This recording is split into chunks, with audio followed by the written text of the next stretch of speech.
Les activités de l'IRELP sont nombreuses.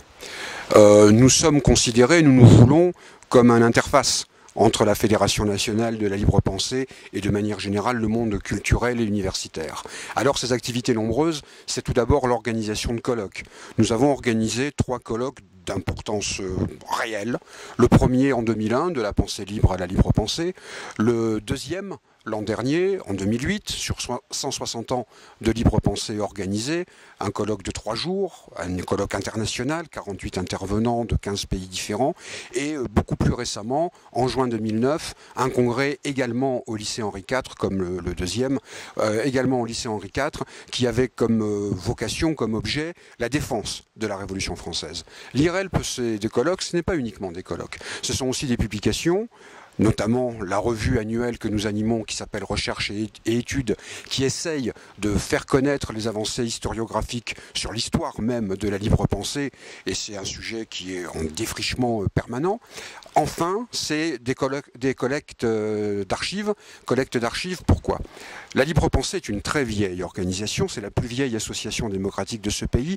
Elle a été fondée en 1848. Or, nous nous sommes rendus compte que d'énormes quantités d'archives étaient soit disparues, soit dispersées. Je vais prendre un exemple parmi beaucoup d'autres, mais qui est l'exemple le plus net pour nous. Dans les archives de l'IRELP sont entreposées les archives de la libre pensée de la Charente et de la Charente-Maritime. Ces archives ont une histoire. En 1940, quand les nazis ont occupé la France, la Gestapo a récupéré ces archives, les a rapatriées sur Berlin. En 1945, quand l'armée rouge a envahi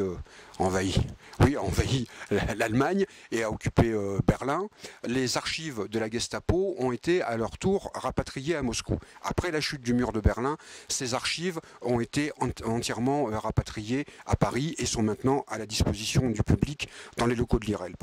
C'est très curieux à dire, mais s'il s'agit peut-être des archives les mieux conservées de toute l'histoire de la libre pensée. Et nous savons que des archives existent, que nous commençons à collecter petit à petit, notamment en travaillant avec les archives départementales, notamment en travaillant avec les libres penseurs ou leurs familles qui ont beaucoup d'archives, des fédérations, des groupes, des départements affiliés qui sont toujours disponibles et qu'il faut à tout prix rapatrier pour reconstituer, pour que l'histoire de la libre pensée, pour que la libre pensée se réapproprie son histoire.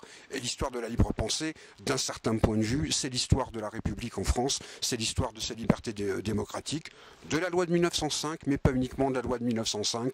Pensons à quelqu'un comme le ministre Jean Zay, pensons à Édouard Herriot, pensons à Anatole France, pensons à Aristide Briand, entre autres noms, parmi beaucoup d'autres. L'IRELP, c'est également une bibliothèque que nous appelons bibliothèque de la laïcité. Bibliothèque à la fois généraliste, on peut y trouver toutes sortes de choses, des choses passionnantes et des choses nettement moins intéressantes, comme toute bibliothèque.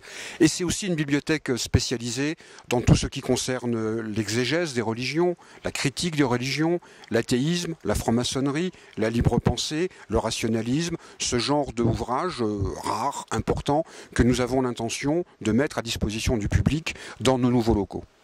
En effet, nous avons des nouveaux locaux depuis plusieurs mois maintenant. Ces locaux sont dans le vieux quartier populaire de Paris qui s'appelle Ménilmontant. Ces locaux sont situés au 70 rue des Panoyaux dans le 20e arrondissement. Et dans ces locaux, nous pouvons accueillir des étudiants, des chercheurs, des libres penseurs, des militants qui viennent se renseigner, qui viennent travailler, qui viennent étudier. Nous avons un certain nombre d'étudiants qui sont en train de confectionner leurs mémoires, leurs travaux, leurs recherches sur la base soit des archives de l'IRELP, soit de la bibliothèque de la laïcité qui est entreposée dans les locaux de l'IRELP.